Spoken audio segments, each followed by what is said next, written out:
ಯಶಸ್ಸು, ವೈಫಲ್ಯ ಕೇವಲ ಪದಗಳು. ನಿಜವಾದ ಸಂತೋಷವು ಕೆಲಸದಲ್ಲಿದೆ. ಒಂದು ಗುರಿಯನ್ನು ತಲುಪಲು 1000 ಪ್ರಯತ್ನ ಮಾಡಬೇಕು. ಆದರೆ ಒಂದು ಪ್ರಯತ್ನ ಮಾಡಿ 1000 ಗುರಿಗಳನ್ನು ತಲುಪುವ ಆಸೆ ಕಾಣಬೇಡ. ನಮ್ಮ ಜೀವನಕ್ಕಿಂತ ಬೇರೆಯವರ ಜೀವನ ಚೆನ್ನಾಗಿದೆ ಎಂದು ಯೋಚಿಸುತ್ತೇವೆ.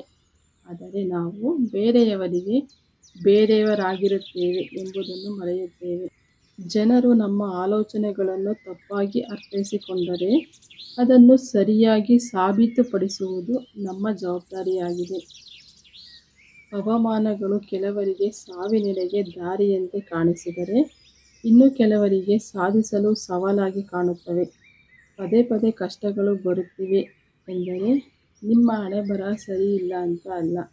ಮುಂದೆ ನಿಮಗೋಸ್ಕರ ತುಂಬ ಒಳ್ಳೆಯ ದಿನಗಳು ಕಾಯುತ್ತಿವೆ ಎಂದರ್ಥ. ಯಾವಾಗ ತಾನು ಶೂನ್ಯ ಎಂಬುವ ಜ್ಞಾನೋದಯವಾಗುತ್ತದೆಯೋ ಆಗ ಅನಂತನಾದ ಅನಂತನ ಹತ್ತಿರವಾಗುತ್ತಾನೆ. ಜೀವನ ಒಂದು ರೀತಿಯಲ್ಲಿ ವಿಚಿತ್ರ. ಪ್ರೀತಿಗೆ ಹೃದಯ ಸ್ಪಂದಿಸಬೇಕು, ಸಾವಿಗೆ ಹೃದಯ ನಿಲ್ಲಬೇಕು.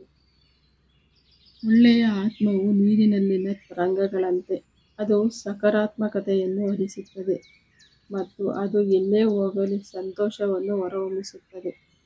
ಅರಮನೆ ಕಟ್ಟುವಂಥ ಸಿರಿತನ ಇಲ್ಲದಿದ್ದರೇನಂತೆ, ಕಣ್ಣೀರು ಒರೆಸುವಂಥ ಗೆಳೆತನ ಇದ್ದರೆ ಸಾಕು. ಯಾರ ಮೇಲೂ ಅಚಲವಾದ ನಂಬಿಕೆ ಇರಬಾರದು, ಏಕೆಂದರೆ ಉಪ್ಪು ಮತ್ತು ಸಕ್ಕರೆಯ ಬಣ್ಣ ಯಾವಾಗಲೂ ಒಂದೇ ಆಗಿರುತ್ತದೆ. ಗುರಿಯ ಹಾದಿಯಲ್ಲಿ ಎದುರಾಗುವ ಅವಮಾನಗಳೆಲ್ಲವೂ ಒಂದೊಂದು ಉಳಿಪೆಟ್ಟು ಇದ್ದಂತೆ.